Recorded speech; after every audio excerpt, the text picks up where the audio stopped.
And that is air traffic control audio from just before and after a deadly plane crash in Washington, D.C. And we have team coverage that you can count on with the very latest developments tonight. Good evening, I'm Mike Ruzzi, and welcome to Erie News Now at 6. Eva Mastromatteo has the night off.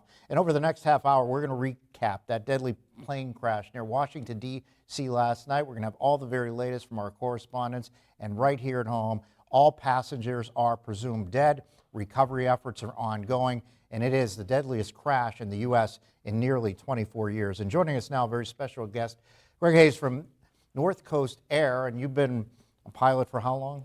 Well, I've owned the school for about 25 years now.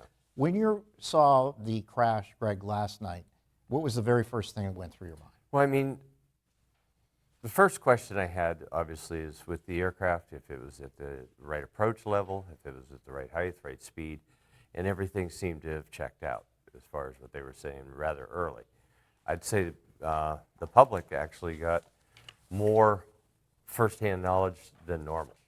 We knew what flight it was right away. We knew everything was right away. Mm-hmm. I have other things as far as flight aware and other things that we can look at to see. But the aircraft seemed to be in the right spot. The strange thing to us was obviously it was quite a long trajectory till that accident happened. You could see it on the videos. So as far as the communications part, that's something that is going to be discovered in the investigation. Greg, there was a preliminary report from the FAA about there was only one airport tower controller overseeing both the airplane and helicopter activity. How unusual is that? It's not unusual. It's not obviously optimum. At that time, it's unusual. Even with my instructors, we do proficiency flights all the time. We're always constantly learning, constantly working, as they do in the military, except in their form.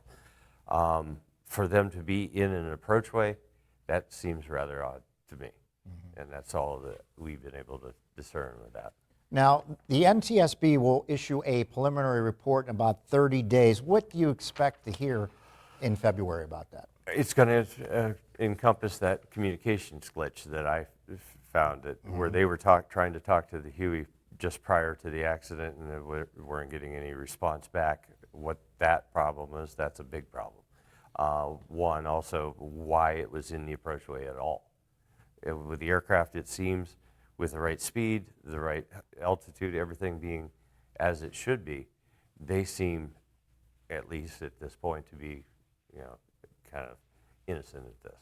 But Greg, thanks so much for stopping by for this show. We're going to check back with you again at 7 o'clock. We appreciate your time right now. We'll be back with Greg a little bit later. Emergency management.